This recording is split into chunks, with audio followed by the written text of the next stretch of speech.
ازيكم عاملين ايه؟ يا رب تكونوا بخير. النهارده كده هقول لكم قصه بسيطه بس مغزاها حلو قوي. قصه كله خير. كان في ملك ووزير. الوزير ده بيحب دايما يتكل على ربنا سبحانه وتعالى في كل اموره، وكان عنده جمله شهيره قوي عنه: اي مشكله تقابله يقول كل خير. في مره من المرات الملك اتقطع صبعه وقعد ينزف دم شديد شديد شديد، ولما شاف الوزير قال له معلش كله خير. فراح الملك اتعصب وقال: هو يعني ايه كله خير؟ انت مش شايفني بتألم؟ مش شايف الدم اللي بينزل مني وتقولي كله خير؟ اما قال له ايوه كله خير وهو بيضحك. فمن الملك متغاظ وقال: لا، اسجنوه، دخلوه السجن. هو ايه اللي كله خير؟ خش السجن يلا. واتضايق قوي من الوزير وحبسه. تاني يوم راح الملك لنزهة. هو بيحب دايما كل جمعة كده يروح يشوف رحلة جديدة، غابة جديدة، حديقة، ويتمشى شوية. لقى غابة شكلها حلو قوي، فدخل فيها وقعد يمشي يمشي يمشي، وفجأة لقى قبيلة. القبيلة دي كانت غريبة قوي، وكانت أعوذ بالله يعني بتعبد الصنم.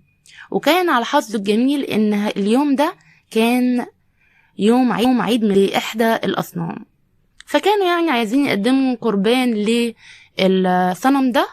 وبالصدفة لقوا الملك، وطبعا هم بقى مش عارفين ان هو ملك ولا حاجة، وقالوا احنا لقينا الأضحية اللي هنضحيها للقربان بتاعنا للصنم بتاعنا، يعني يقتلوه.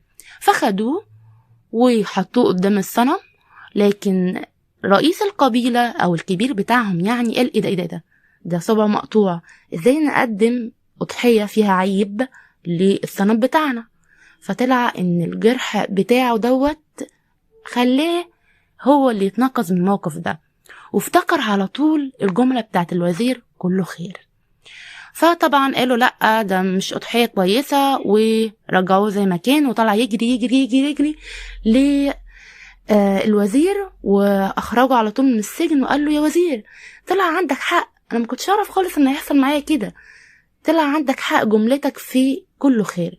لكن انا مش فاهم حاجة، انت لما جيت تدخل السجن قلت كله خير، فين الخير اللي حصل لك من ده؟ قام الوزير ضحك وقال له: طبعا كله خير، انا يا ملك، انا الوزير بتاعك، دايما بمشي معاك في اي مشوار ليك، وكنت طبعا هكون معاك في الرحلة دي، لكن انت غضبت عليا ودخلتني السجن، فالحمد لله ما رحتش معاك الرحلة، ولا كنت انا اللي كنت الأضحية للصنم بتاعهم. ففي النهاية كله خير. اوقات بيحصل لنا مواقف كتيرة جدا بنتضايق ونقول ليه ده ما حصلش، ومواقف بجد بنتضايق منها، لكن اتضايقوا لحظات بسيطة واعرفوا ان كله خير. توكلوا على الله وسيبوا المنكر على ربنا، وان شاء الله كله خير. مع السلامة.